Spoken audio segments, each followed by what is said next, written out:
Greetings from Summery, Ithaca, New York, which is home to Cornell University. I'm Chris Wofford, and I want to thank you all for joining today's Infrastructure, Tech, and Policy panel. Our three panelists join us from the College of Civil and Environmental Engineering at Cornell, and we've somehow assembled them all during the first week of classes here at Cornell. I don't know how we pulled it off, but given how crazy week one is, but here you are, Linda, Pat, and John. Thanks for joining us today. Lovely to have you. There they are. Great. I want to thank my friend Dr. Oliver Gao for developing this series partnership between the School of Civil and Environmental Engineering at Cornell and the U.S. Department of Transportation Center for Transportation, Environment, and Community Health, otherwise known as CTEC. A note to our viewers, this event is being recorded just like they all are. We are live right now, but this event will be viewable at this very same URL afterwards. So if you have to leave early, you want to share this with friends or colleagues, same URL, same place that you registered for and where you're viewing this today. I want to welcome our LinkedIn and Facebook audience as well. You are in for a rich conversation today, and there's lots to cover, but we're very much interested in your input as well. You may submit your questions in the chat, which you may open by clicking that dialog box at the top right of your video player. Submit your questions. I'll get them in here on my iPad, and we'll take them as they come in, where they make sense within the conversation. We're also going to be asking you a couple of poll questions today, which you may launch by shooting the QR code that will appear on your screen with your smartphone. And throughout our discussion, we'll also be sharing URLs and resources in the chat as well. So heads up for those. Not too many URLs or resources, but heads up for when they do come. If you're watching the archived recording, this is not the live one, those links will be available afterward in the overview section below. So audience, I want to get a sense of who you are, or more accurately, where you are joining us from. So let's click that QR code here. Straight up question, where are you joining us from today? I know that we can fairly anticipate an international audience. We usually have global audience join us for these, so I'll stand by for your input. There's going to be a couple more questions throughout. We'll do one right after this, and then deeper into the conversation today. So keep this tab open, whether it's on your computer or on your smartphone, rather. And just be kind of set to join some other questions or to, answer a few more polls. So we'll see where people are joining us from. We've got primarily a domestic audience appearing. We've got Florida, Canada, New Jersey, Tampa. So mostly a domestic audience thus far. Framingham representing today. Pennsylvania, yeah, so this is primarily a domestic audience. Interesting. We got somebody join us from the Bahamas. There we go, Leicester, UK, and so on. Good. All right, we'll see how things shake out. I want to thank everybody for chiming in on that one. Second question here. What do you see, you as an individual, as the top challenges for our cities where more than half the world's population lives, right? So these are high density cities. They could be anywhere in the world. Maybe one or two words for this one, right? We're looking at a word cloud here. So let's see what some of the top challenges that you consider are should be priority for our cities where there's high population density, a lot of people, right? So water, yeah, major concern. We just did something that was kind of concerned with hydrology and natural disasters, fresh water, all those kind of concerns. Housing, congestion comes up, energy, health, pollution, garbage management. These are all really good. Personal and climate health, affordable housing. I think we're going to be hitting many of these topics. Eliminating cars, safety. We had discussed that a little bit, to what degree crime and safety will come up in this conversation. Congestion, waste. So water seems to be number one, congestion and pollution number two. No huge surprise there, transportation, health, etc. Right, so a lot of recurring themes here. All right, let's get to the panel. John Albertson, I want to start with you. I want to ask you, from where you sit, what are the major global grand challenges that communities, people in cities or communities, rural communities as well, and infrastructure are facing today? What are the grand challenges? Well, so the most obvious and big one that's timely today that comes to mind is managing the transition of our energy supply to the renewable or the so-called carbon zero sources, right? So this doesn't just mean changing the power plants from coal or gas to solar and wind, but changes that cascade throughout our existence in the cities. Everything from our electric grid to our shipping and supply chains how we heat our buildings and cool our buildings, even our personal transportation, moving to electric vehicles, how we charge them. This transition and managing it will be basically a generational challenge for us, I think. We also want to ensure resilience of this critical infrastructure to large external disturbances, such as severe storms, sea level rise, malicious attacks. There have been countless examples of these recently in the literature, but we want to be able to design the next set of infrastructure projects to be more resilient to these. By resilient, I mean they can absorb an impact and then return to their normal functionality after that. Also, we have to think about meeting the needs of this growing urban population and the economy while protecting the human health and the environmental health, something at Cornell we also often call One Health, right? We're interested in minimizing pollutant impacts on human health, but also on environmental health and climate. And I guess the last one I would mention is providing a more equitable access to resources, whether we're talking about water, energy, transportation, clean air, what have you. There's an explosion of fine-grained data coming in, and this has shined a light on some major disparities of impacts across socioeconomic groups. So we need to plan and operate our infrastructure in the future in a way that provides a robust and efficient, but also a fair allocation of resources. So I think these are some of the leading challenges. Yeah, exactly. Equity, accessibility is going to be a through line in our conversation today, and I'm sure that we'll see some of that kind of come from our audience as well. Pat Reed, I want to turn it to you, please. What defines a livable future for everyone, given these grand challenges that John had kind of just described? Yeah, I mean, just building off John's reply, and I think in addition to the energy transition, I mean, that's in the context of climate change. That's in the context of, increasing competition for resources, whether, that's land resources, water resources, poverty in, electricity access, these things. And so if we're really thinking about livable future, we're talking about the quality of life. And in many ways, there is all the way from the individual value systems and sense of community and thriving, all those things, the recreation, the green spaces, the ability to work, the ability to prosper, to have access to healthcare, all those things, and, a sense of belonging, right? The community. So a lot of times in engineering, we get focused on the widgets and sort of take the people out of living, even though we're people when we're not engineers. And so it's really easy to sort of ignore what we mean by livability or living. And then, the everyone in that is a big question mark, right? So we have a lot of legacy challenges where, and this is something that John had referenced, there are some strong discrepancies. And if whoever we is a city, is a community, is the US, international context, other countries, other communities, right? This is extremely challenging. And one of the interesting issues here is we have more data, we have more capability, and we can create more livability. That also comes with it the responsibility to acknowledge where we're not actually meeting the standard of livability, right? And where the risks are accumulating and where actually, frankly, we don't understand how to keep people safe, how to keep people prosperous, and, make sure that we are focused on that.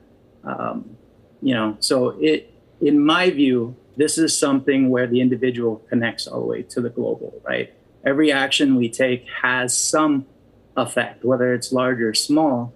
And likewise, if we think about that global level, thinking about not just one context, one country, one sector, and thinking more broadly about everyone sort of as a global community.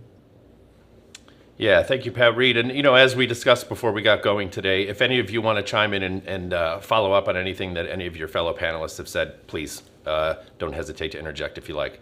Let's turn back to our audience for just a moment. It'll be interesting to see what people think are the top features that they would most desire for their particular city or their community to have. And this is kind of, we can probably anticipate the converse of the problems that we had mentioned earlier. That is, examples would be like no congestion, clean water, there we go. Fresh air, accessibility, economic opportunity, resource equity, et cetera, right? So we'll see where our audience is with that before we go over to turn it over to our panelist, Linda Nozick. So let's get a sense of what's going on from our audience. Again, audience, you can submit your questions. I know we're asking you some poll questions right now, but if you have any questions for any of our panelists and you want to actually specifically target those, you should please mention that in the chat. Otherwise, we'll just take your questions and I'll throw them up for the panel to take. There we go. So we've got fresh air, water, local food. That's a new one. Cleanliness, mass transit, obviously a pain point for many of, certainly many of our American cities. New York kind of comes to mind. No fear of hurricanes. Yeah, natural disaster is a huge one. There's a lot of anxiety. We were just discussing this yesterday, 5 1,000-year floods in the last week or something like that. So people are in kind of a panic and deservedly so, rightfully so. Fear of natural disasters is huge. So resource equity, accessibility, just like we had discussed moments ago. These are the top ones. These are priorities for our audience members. Thank you for chiming in on that one very much. Linda Nozick, I want to turn to you. So let's get into the business of smart cities. What is a smart city, and what do our future smart cities look like? So the core idea behind smart cities is using technology to enhance the quality and quantity of services that are provided to improve people's lives. Okay, so we're using technology to not just change quantity, but also quality. And it's also the end of evaluation of that has to do with how it impacts people. So smart city is really driven by trying to meet people's desires more effectively using technology. So a smart city will collect data, it'll automatically analyze that data, and then deploy that knowledge for control of infrastructure so that the supply of services can be more effectively matched with the demand for those services. Now, an important piece of this is that we're going to use technology to moderate the supply and to moderate the demand. So it's actually important to think about it on both sides of the equation, making our infrastructure more effective and also making our demands more appropriate to our infrastructure. Okay, so we need to think in both sides of that equation. And there's some great examples of smart cities technologies. Here's just a couple. I'll go through a couple of them that I think are particularly cute. So one of them is this idea of programmable city streets. And the core idea is to have signage for those city streets that change based on the needs that piece of ground can fulfill. So it could be when the demand is not very high, parts of that street are now used as loading zones. But when the congestion gets big enough, that no longer is it a loading zone, it becomes a thoroughfare. So this idea that we can dynamically identify purpose and make that purpose communicatable effectively. So one of the things in transportation you've got to be very careful about is when you change the rules of the road, you don't want anyone driving in the wrong place, right? So the idea that we would learn how to do this effectively and then use that to augment supply. Transportation, for example, is one of those infrastructures with a real peak issue, right? Demand is not constant and high all the time, or constant and sort of average all the time. It's low and then high and then low. And this is an issue about how to identify the optimal amount of infrastructure. If we can do more kind of swing space argument with some of the infrastructure, we will be able to have sort of a more efficient use of our resources. Another example that I think is also quite cute is this idea that Columbus, Ohio has, and it's actually a smart city challenge winner from DOT. And the core idea there is to try to look at improve health outcomes, especially among marginalized communities. So the core issue there is trying to get higher take-up rates in appointments for medical care and having them more repetitively show up at medical care appointments. So the core idea there is to sort of link the scheduling system for this medical services with sort of a transportation system to plan their transportation and to plan the payment system for that transportation and to link that with other sort of services to do a better job of meeting the needs of those communities. So one of the important things of smart cities technology, if we do it well, is that we can now get services to places that will make a huge difference in people's lives.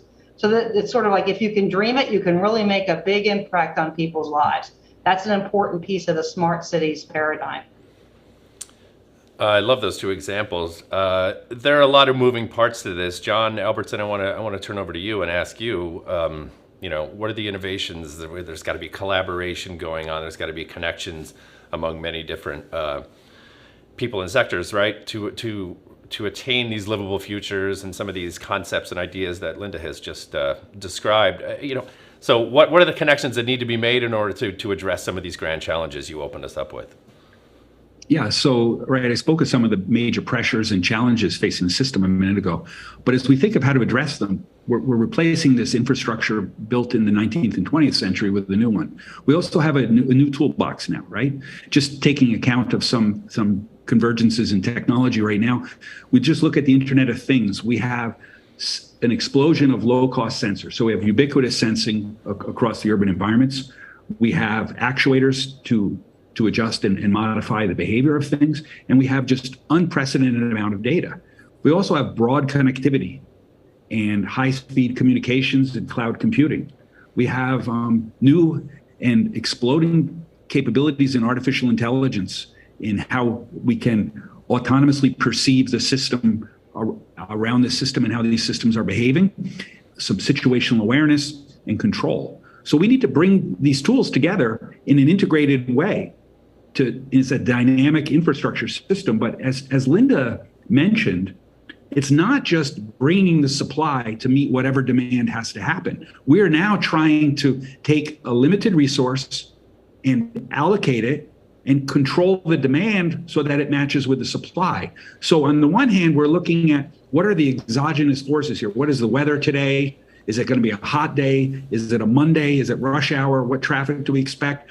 With what resources we have available, then we're going to think, how will people opt in to different transit opportunities or to whether they're using appliances at certain times of the day or other times of the day? So we have to present consumers and residents in these cities with choices, and we have to be able to predict how in bulk they will respond to those choices, the decisions that they'll make. So what we need to be able to do is we're not just controlling, in the past was a physical system, then we thought of a cyber physical system, right? Where we have data and some engineered system that we're controlling, but really now it's a cyber physical social system. So we're controlling the supply, but we're also trying to manipulate the demand so that they're matched. So we have to anticipate how humans make choices. So when we think of this coupled predictive model of this combined engineered and social system, it's inherently flawed. It's flawed because it's very coarse-grained. It's a simplistic model. It's flawed because the engineering things, the parts of the infrastructure have been aging, maybe don't perform the pumps and other things the way we originally believed. Maybe the humans are making decisions differently than we thought. So we need to also have this cyber physical social system that we're running. We need to have a control system that is learning and adapting over time to the data that it's collecting. So it's an adaptive system. So tackling this requires toolboxes way beyond what Pat and Linda and I were trained with as civil engineers decades ago. We need to be looking at broad interdisciplinary teams, not to mention partnerships across public and private sectors to pull off this transition. I'm thinking, beyond teams and partnerships and so on, is this going to require something different from the general public, right? Those that aren't, part of these teams, right? The individual, are there privacy concerns? Do we have to behaviorally change? What about these? How is that all going to kind of tie in together? Pat, privacy. Yeah, privacy is a huge concern. And, I do a lot of water work. So you put your smart water and energy meter in. Do you really want somebody outside of your house to know exactly where you're at and what you're doing? I mean, I've seen resolution down to the second level in some of the European demos. And there's obviously a privacy issue. There's the privacy of where you're at and, what you're doing and, the society component. There's also an interesting, but besides the privacy element, is the behavioral element. So it's not just that demand is this amorphous thing that you service, it's people. And people should have a right to help shape access, right? So it's about this idea, and some in science circles are calling it co-production, but bringing more voices to the table So it's not just, a privacy risk. There is an opportunity, and this gets to what John was talking about, where we have to go beyond just engineering. There's the social components of living in a community and shaping a community. And, engineering is not the sole voice that should be shaping the future of a community. And, these tools and, this cyber physical social sort of feedback has a lot of, positive opportunities as well as, the challenges on the privacy side. Thank you for chiming in, Pat. I do want to stick with you. Traditionally, sorry, Linda, did you raise your hand? Yeah, I was just going to make one other comment. Yes. So far, we've talked about individual data sets and privacy. There is a bigger question here, which is the intersection of these data sets and creating a fairly detailed pattern of life of somebody's experiences. So I think there's privacy in the individual data set, but then there's privacy issues running across data sets. Yeah. Thank you both for chiming in on that one. Pat, I want to stick with you, or go back to you rather. So traditionally, we've treated some of these challenges and issues kind of one at a time.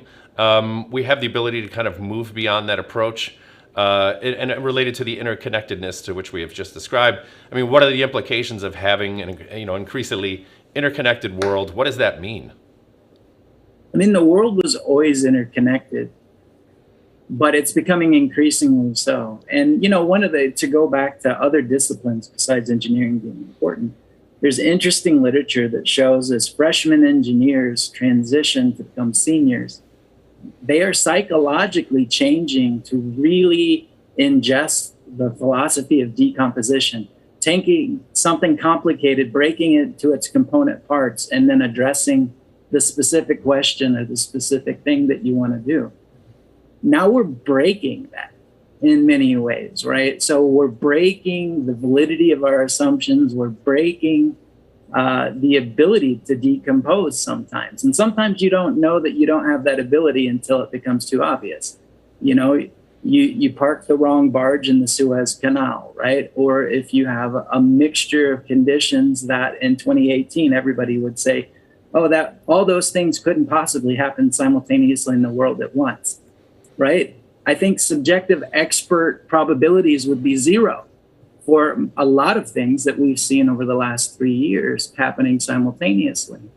There's another interesting thing, there's the positive and the negative. So, our networked computing, our networked phones, our networked devices create a lot of conveniences. There are things that we can do so much better, so much more efficient, and so much more comfortably. Not everyone, just to be clear, but those privileged enough to have that. But, there are also the counter side to that, as, and actually the mathematician at Cornell, Stephen Strugatz, and there's others, talking about the fact that we are reaching potentially critical points of really not understanding interdependence in growing networks. And there's even terms like hyper risk. And you can see this is where surprising cascades going across sectors of going across systems. And I think the pandemic, right? Surprising what you can and can't access, even if you're in a highly privileged circumstance. And if you're not in a privileged circumstance, incredibly potentially detrimental things that you're trying to figure out and questions that you're trying to navigate. And so, thinking through this, I think one of the things that we're going to have to figure out, and I know that a lot of governmental agencies that I've interacted with, really trying to figure out how you can deal with these types of cascades.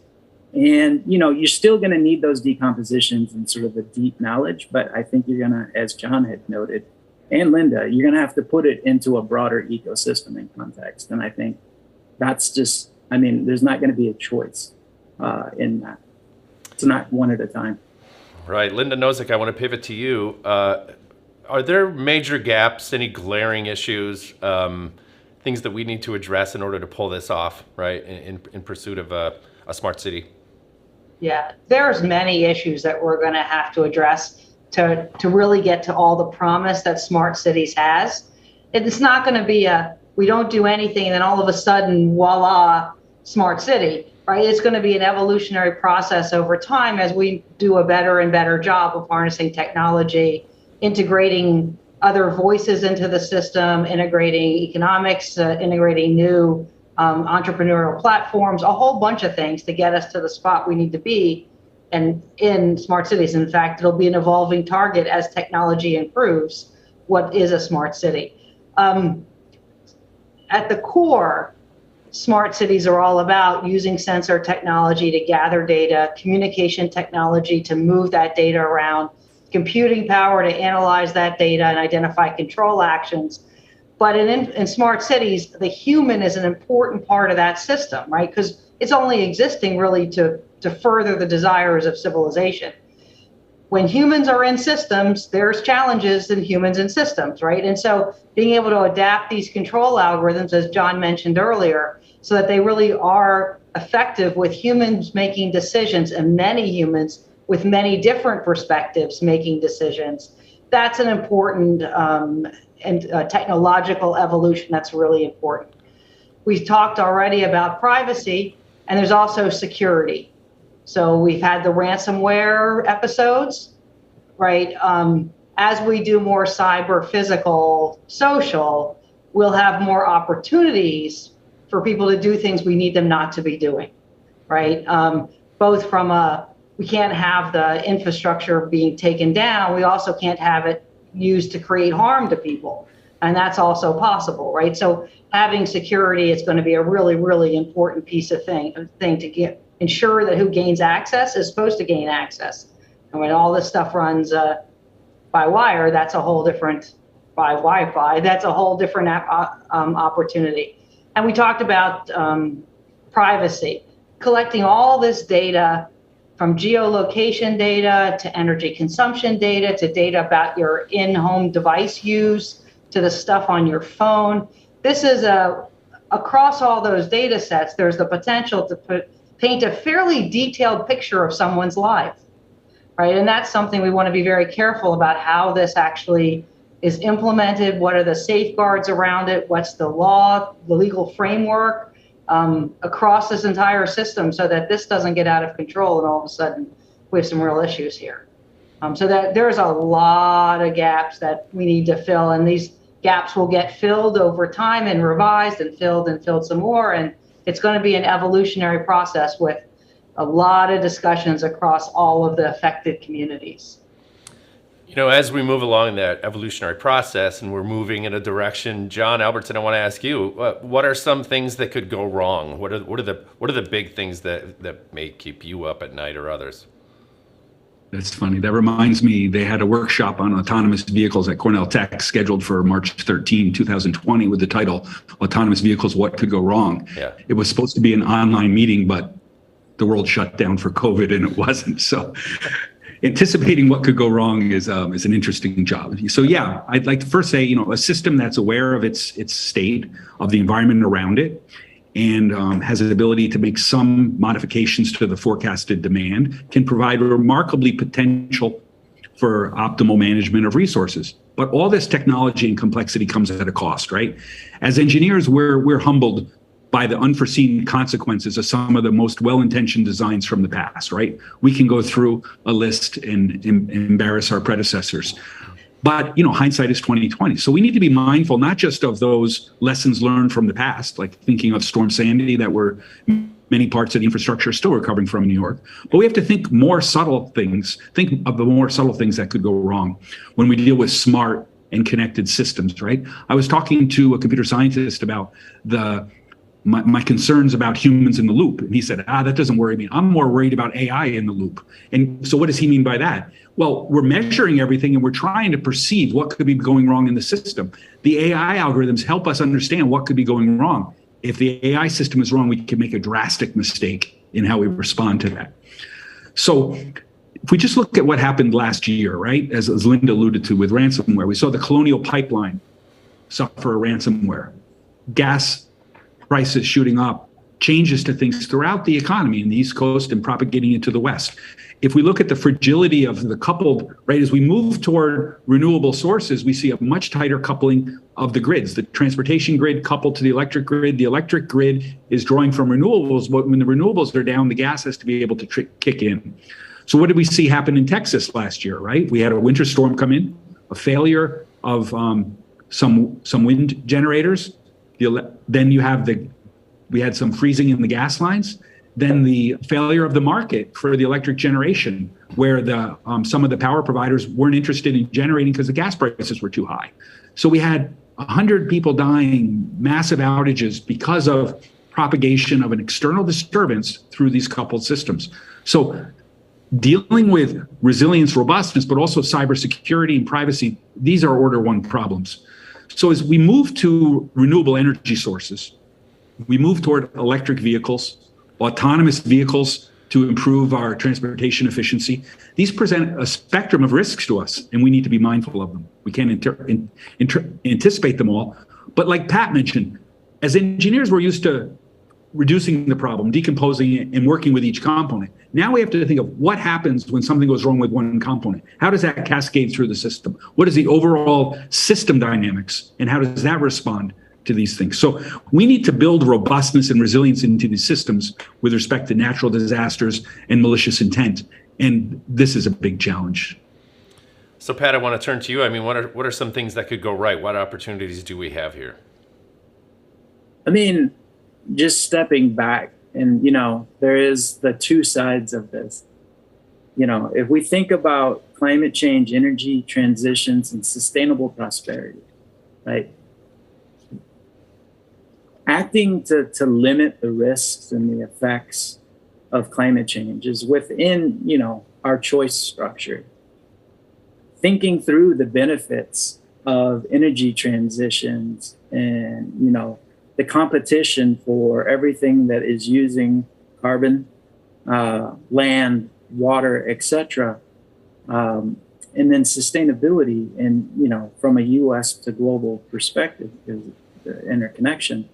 To really go at that, we do need to revolutionize the way we think about the world and the way that technology and humans relate, in the efficiencies and the resources and the way we can do that. So what could go right? I don't see us having a pathway to the type of future that I think folks want without really bringing these technologies to bear, with the caveats and the issues that Linda and John have highlighted. I think one of the other interesting things here, there's the good and the bad. There is the ability now to provide more voices, more preferences, more needs into the design and operation and tailoring of service or services, right? Ranging from, direct feeds from our cell phones to our smart cars, right? To our smart homes, to our Roombas, right? All these things, talking, understanding. So you get the flip side that Linda highlighted. Wow, they have a very detailed profile of my life. To the aggregate side of how do we reach efficiencies in systems that are experiencing conditions that have never been seen before and are going to require levels of efficiency and levels of redesign that we haven't even conceived of, right? And you can see this, the strains on our institutions in the US, the strains on institutions globally. The fact that, you had issues, 47% of Europe, I think a week ago, was in, drought restriction or drought risk. You have questions of livable temperatures, right? Throughout the world. You're reaching, 104 degrees Fahrenheit or 40 degrees C in, Northern Europe. So these types of things, I think what could go right is if we harness this, and we being a collective global community, right? I don't see how we succeed in our aspirations without taking advantage of this. And then there's some clever things, to be specific, like if you electrify, right? And your car has batteries and your water heater and all these things, there's examples out in the Pacific Northwest where, balancing hydropower, balancing, renewables, and using people opt in with their water heaters or their electric vehicles, and you're doing load balancing and you're improving the grid.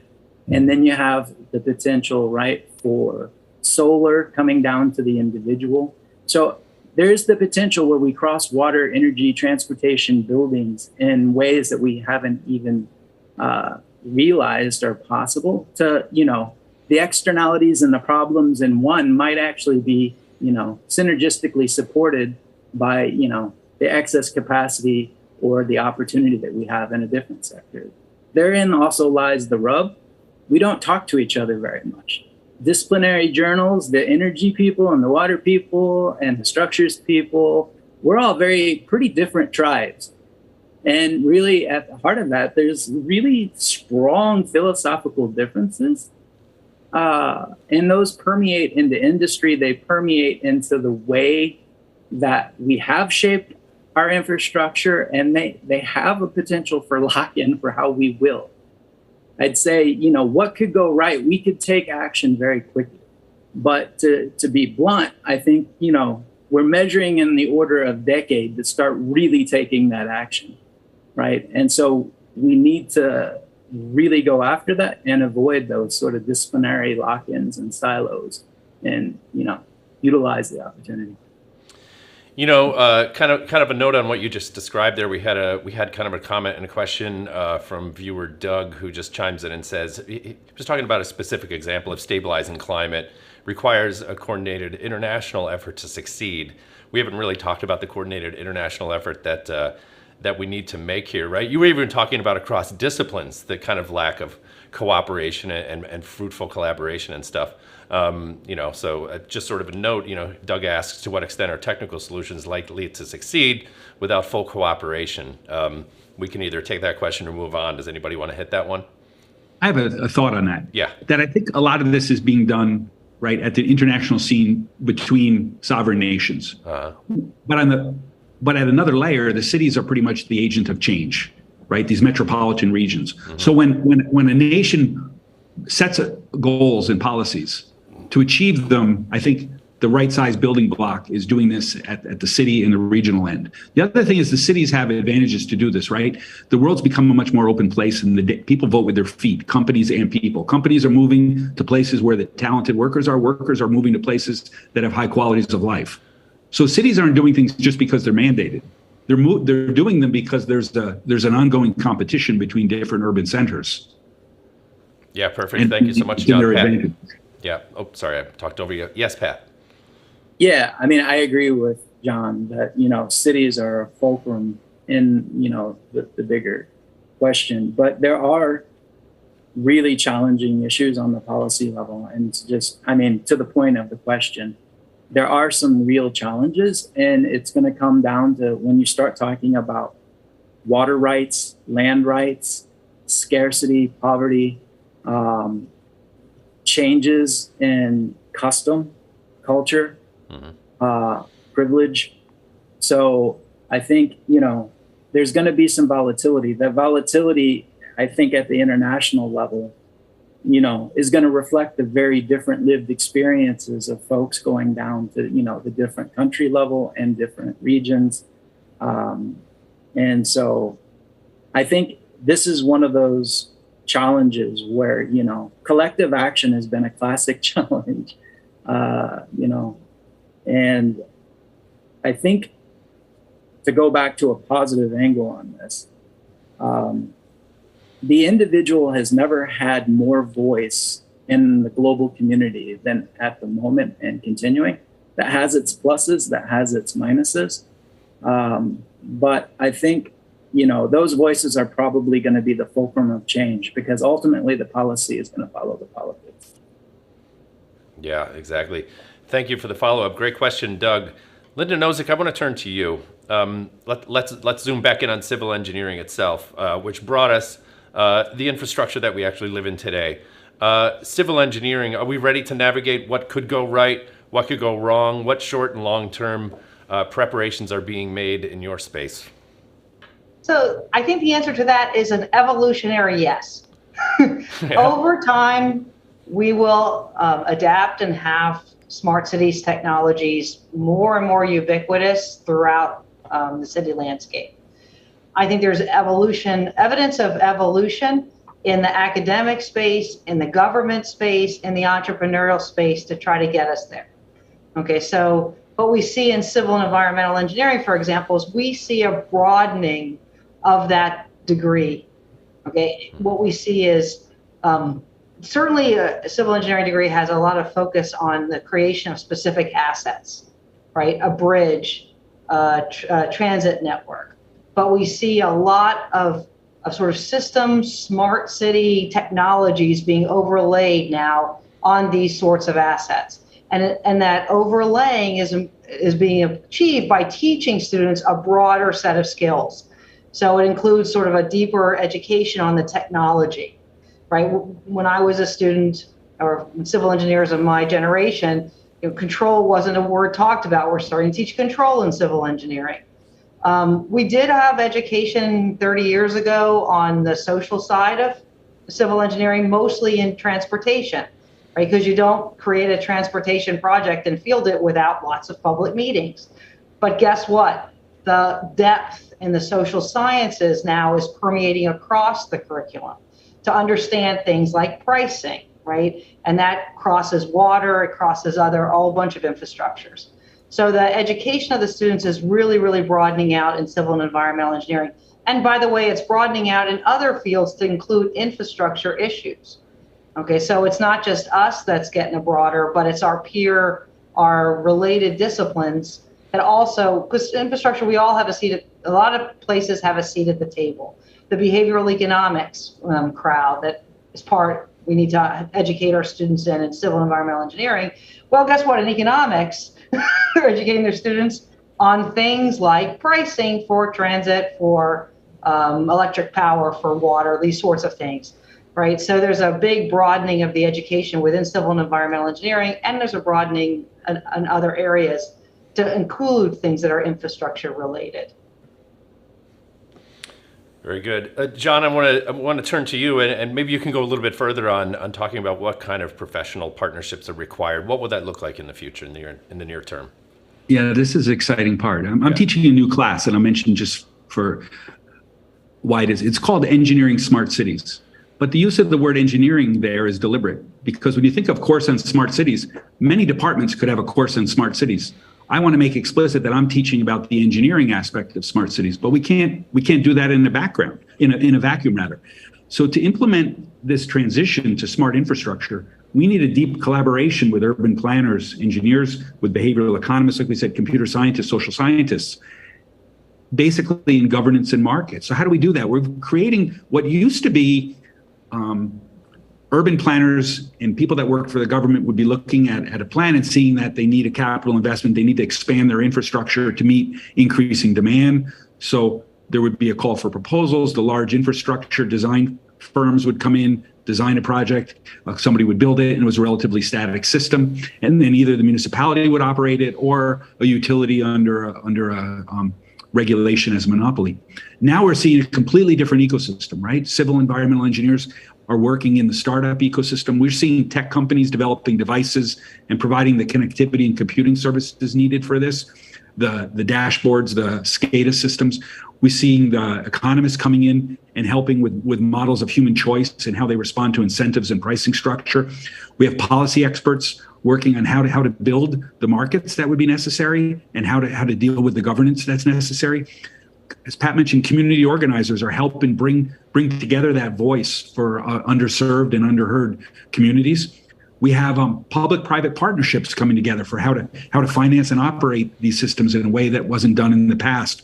The list is long, but it points to the scale of the opportunity. So how do we do that in education? Well, one way is in my class, I've removed the prerequisites. I've opened up to the other departments, but I keep track of the types of students I have. And so for each assignment, I'll randomly create teams across those groups. An assignment will require them to work together. So a student doesn't necessarily have to be an expert in coding, but there needs to be one on the team. Someone else might need to understand the markets and the pricing. Somebody else needs to understand the physical system, and they're working together. So A, they're learning to work across discipline. B, they're learning to work with others that are not just their friends, but they're somebody that they're told to work with, which is the real way it's going to be. So we're creating this training in this ecosystem inside the university. As we look at research translating into implementation, we see efforts like at Cornell Tech. We had the Ambiente workshop at the beginning of the summer, where we brought together a lot of people, and we see exciting teams forming and momentum in the Cornell community. By Cornell community, I mean researchers, teachers, but also alumni and our friends in industry and in government. And we saw there private equity people working with community organizers, working with people in the utilities, with markets, and people in the government coming together with the researchers, and we're forming teams. So there's this new professional ecosystem, and it's exciting times. It's a bit of the Wild West. I want to take a slight detour with a question from viewer James. I think this is great. As cities and communities get smarter, system efficiencies rise. Isn't there a risk that with that arises hyperproductivity with the rebound effect as a penalty, especially with energy overconsumption, hyperpolluting cities and so on? And this, of course, is unless green energy becomes more prominent. What about this concept of hyperproductivity and energy overconsumption in this environment? Where do you think James is going with that? Pat. There's debates in economic circles and in development globally and in general. And so one of the interesting discussions is this: how do we look at productivity? Is this exponential into infinity, unbounded view of increasing population being able to be productive and then increasingly productive? Yeah. Or do you actually pull that within the boundaries of sustainability and safe operating space of the planet? And a lot of what we're discussing today is the push-pull between the two sides of that. And really the question comes down also into policy and value systems, and that's probably potentially going to change. One of the things, if we're thinking about this idea of productivity, economics, the traditional ways that we view the dynamics of systems and how, demands grow, things along that line, we actually don't know the safe operating space of the planet perfectly. And bringing that all the way down, I work with cities on a regular basis. It's not easy to tell them what they could face, right? It's also not easy to tell them what the future demands are in energy or water or resource. There are certain things that we can say that are easy to recognize. If your land use, land cover policy and your growth rate is such that you're already stressing your system beyond capacity, thinking about the opportunity for efficiency is probably really important. And thinking about new instruments. So I think we have a tradition, especially, in my experience in the United States, where, you build the new technology or the new infrastructure, and that's what you're supposed to be doing. But in reality, we should probably be thinking about our institutions and thinking about new instruments. And this goes back to earlier comments from both Linda and John. The demand side of the problem and the behavioral side of the problem. Mm-hmm. If we don't really get into that, then yes, I think the externalities and the unintended consequences can be significant. John Albertson. Yeah, I think the point of this question is an interesting one. And I think if we look at the smart infrastructure, not just from adding technology to the old approach to this, but rather thinking about, we want to be able to control the supply and the demand together. But we have different objective functions and different constraints than we had long ago. We're looking for greater energy efficiency. We're looking for reuse. We're looking for reducing pollution. So part of this can also be education of the consumers. Part of it can be, how do we reduce our water consumption? Not just increasing, as we increase the population, we could also decrease the consumption per unit by bringing technology, by bringing education into these things. So it's not a one-way system. We talk about closing the loop. We're looking at the full system now. So we can bring other objectives to this, which include reducing energy consumption, reducing pollution, and all of these things. These are part of the design now.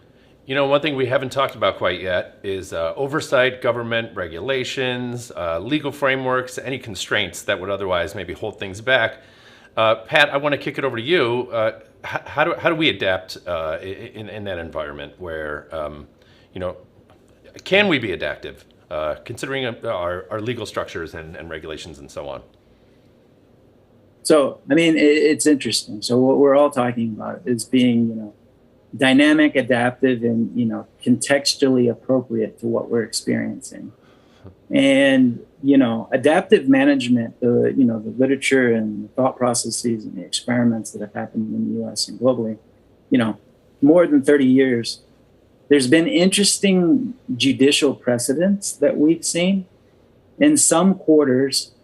And take the example, delayed investment in infrastructure to give you future option, right, or more flexibility in the future, is seen as non-action, right, and then is actually not allowed in judicial judgments, right? And there's examples of these types of things. Or there's work in New Zealand where they're doing dynamic and adaptive policies, right?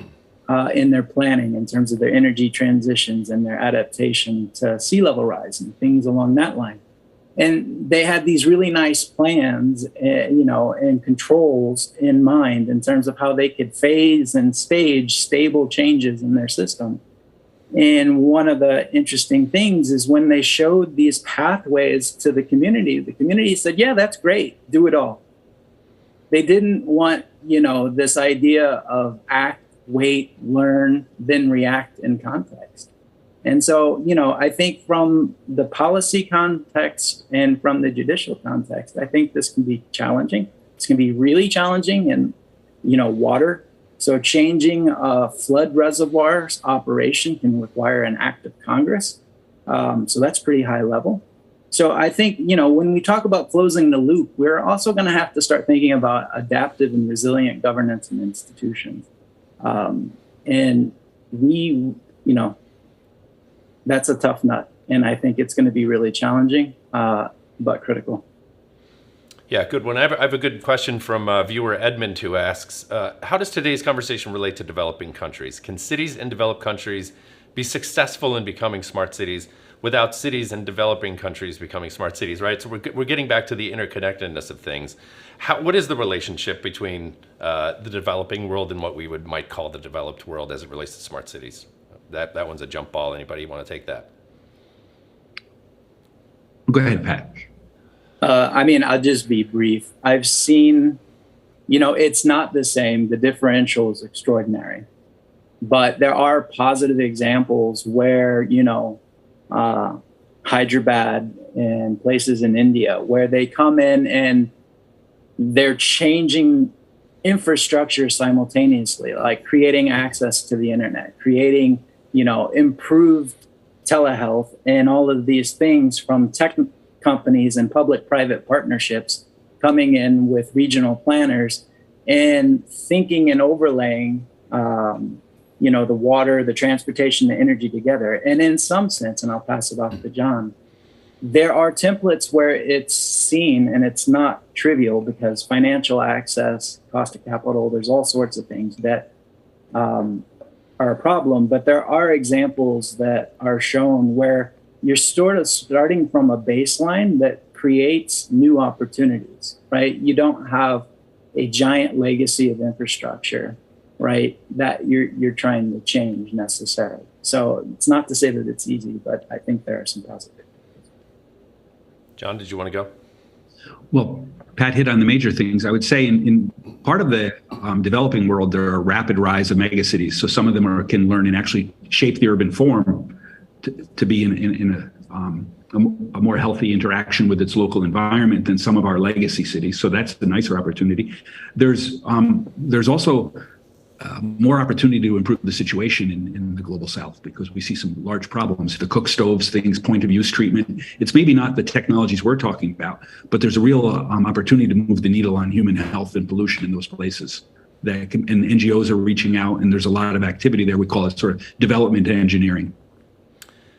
Alistair in our audience says, we appear to be moving from a world of energy abundance to one of energy scarcity. That is a very profound change. Are we capable of engineering the physical and political infrastructure to navigate that shift? So can you describe what Alistair describes as energy scarcity? What do we need to do to engineer our way out of that? Anybody? Yeah, I'll let John go first. Okay, go ahead, John.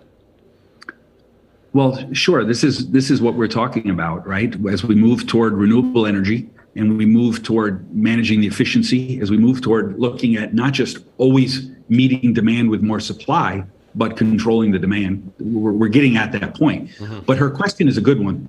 That whenever I talk about these technologies to friends in industry, they say, "Yeah, but who's the customer?" That's like the universal response from them all. So it's not the old way that the water department or the electric utility does these things. We're thinking about major changes, and these are going to require changes in governance. They're going to require changes in policy.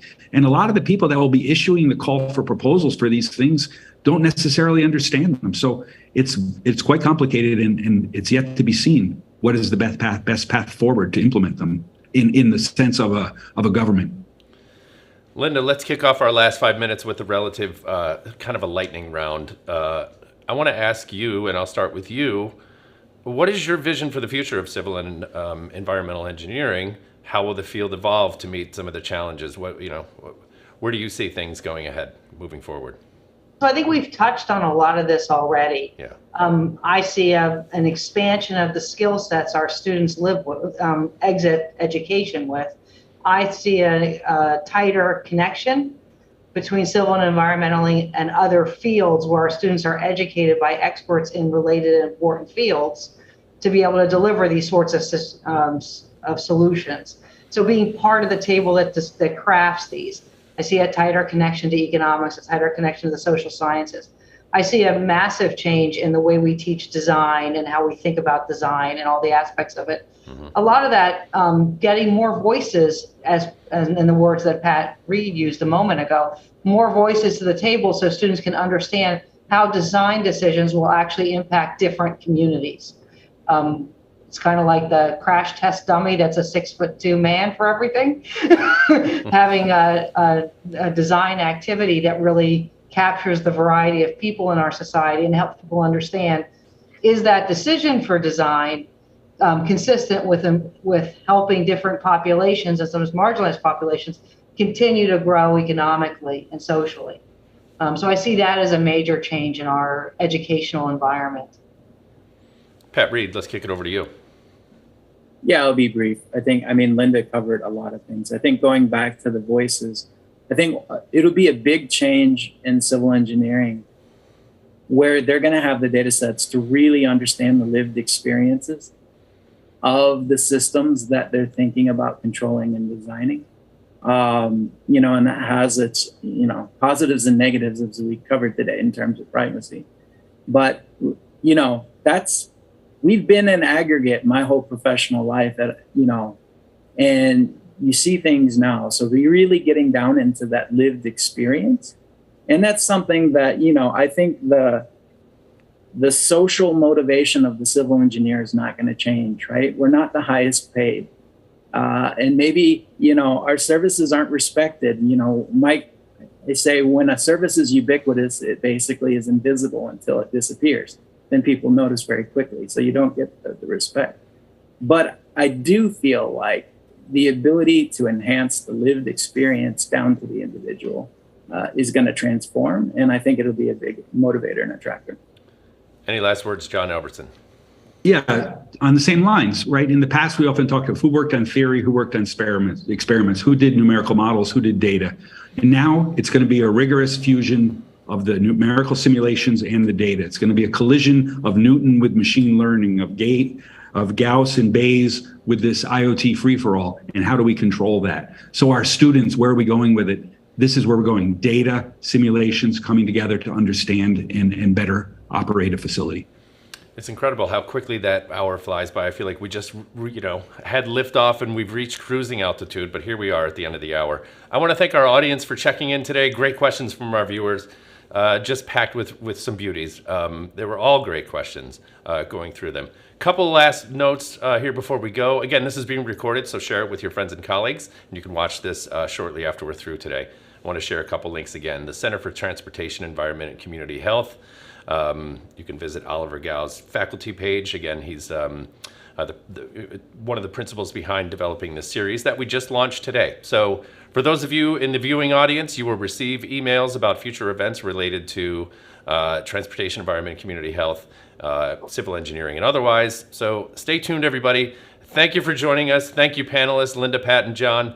Absolute pleasure. A couple notes real quick. We want audience feedback.